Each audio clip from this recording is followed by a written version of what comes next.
We're now at the Drydock, and this business of partners, they sell mostly craft liquors. They've been closed for over 6 to 7 days themselves, and today is almost, as you heard earlier, like Christmas Day. They get to open up and sell to their customers and clientele. We've been told that they've had online orders already of just over R1 million. As you can see, they're setting up their stall. Let's take a quick walk through, and as we see how they're prepping, I'm going to speak to one of the partners here, Martin Pina. Martin, join us quickly. I know you guys are still setting up. You haven't started sales yet. Tell us a bit about Drydock and how the lockdown, 67 days as it were, has affected you in particular, and today is a bittersweet as you get to open up and try and make up for the losses. Well, we were very grateful that the government actually gave us the opportunity for 3 days to prepare. So we've been able to get a lot of stock into the store already. A lot more is arriving today. And there's stuff that's ready to go out now, but during the course of the day, we're just going to be packing and prepping. We've got a massive team of guys just waiting to stock up people's cars, get stuff into couriers, whether that be motorbikes, cars. But we really want to make sure that by the end of Thursday's trading, that we've got all these orders out to customers. The other question would be the limited days, if I can put it that way, Monday to Thursday. Will that have an impact per se on revenue for you guys? I do think it will have an impact on us, but because we're online, I think that will help mitigate that loss of revenue. I think it's important for us just to control the crowds of people that get here. So I think it is useful in a way to mitigate those crowds here. Well, Tabiso, the queues have been snaking here for hours. Just shortly before 11 o'clock this morning, there had already been thousands of people waiting to get into the liquor store here behind me. And as the hours continue, we're expecting these lines to be much longer. We understand that the first customer was here as early as 5 o'clock this morning.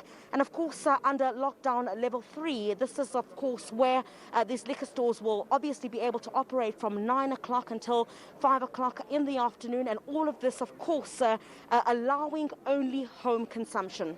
It's been a long time coming. I think for the most part we've been law-abiding citizens. We haven't been able to get alcohol for a long time right now, so it's a pretty exciting day. I can't wait to get my fix. Yeah, for my favourite beverages, Savannah, brandy, and all those odds and ends for the weekends. A braai without a beer is no braai. Yeah. So let me chat to Vera Desmond at the moment. Vera, a very good morning to you. You were here, the first person at this liquor outlet, and basically you can run your business again. Yes, I can. Well, I'm opening it mainly for takeaway food and, of course, takeaway drinks as well. But they're allowed to sit in for 10 minutes while they wait for their food orders, and they'll buy the drinks and they'll be gone. So, Tabiso, businesses have been massively impacted. I understand that you spoke to a franchise owner who'd been open for barely a couple of weeks before the lockdown kicked in. We've seen companies slash jobs. We've seen companies speaking about, people taking pay cuts. How have you handled the situation? Because we did see before you came in, you and your staff were setting up. It's been a long road for them as well, not only yourself. From our perspective as the business owners, we have taken it upon ourselves to firstly show a sense of care, because we are dealing with humans. We are not dealing with numbers. We care for our staff. It has been a tough road. We as new business owners, we've just started in this business on the 1st of March, and on the 26th of March we had to close it. But having taken all that into account, we sustained our staff to the best of our ability from a finance point of view, from a support point of view, from a psychological point of view. We kept them going. We even kept them funded right up till the end of April. It's only now during the month of May that we had to approach the Coles Turbot Fund for funding through the UIF. But fortunately, business is now opened. We will regroup and we'll make sure our staff are back on track. Well, Priscilla, thank you very much from your side out at Macro. We're at the Drydock in Parkhurst where we were this morning, and the plan to go online seems to work. In fact, as we've been here, we've seen people drive through to pick up their orders. We're speaking to one such lucky. I'm going to call you a prize winner because it feels like Christmas. It feels like New Year's. Finally, people get their vino. Absolutely. We are so excited. We are moving. The country is taking a step forward, and I'm sure all of us are elated. Drydock is the best in Parkhurst, absolutely, best wines, and they've been a great support. Here's the question a lot of people have been asking the whole morning.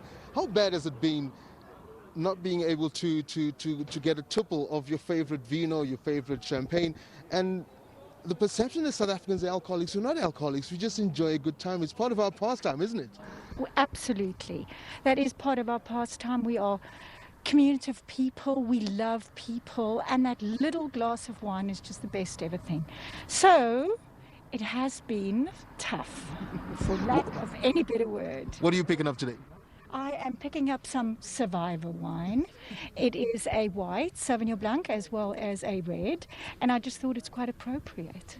The wine is delicious. I'll tell you, let's not let you keep you too long. I know you're probably looking to rush home and enjoy your triple. There it is. Well, Chrisella, I'm not quite sure how you're doing, but as you've seen, we got wines, we got all the goodies. The bubbles are going to be flowing from our side. What do you have on your side, Chrisella? Well, Tabiso, don't forget, everyone should drink at home. And cheers. Well, this is non-alcoholic. Griselda, you've been stuck in traffic with all those people in the snaking queues around Macro. What I learned today with the story that I did, on the leg that I did anyway, is that online shopping is the place to go. And sometimes, if you stick to a 0%, you don't have to stand in any queues whatsoever, and you can get it in a garage. But remember, just because alcohol has been open to the public, drinking and driving is still illegal.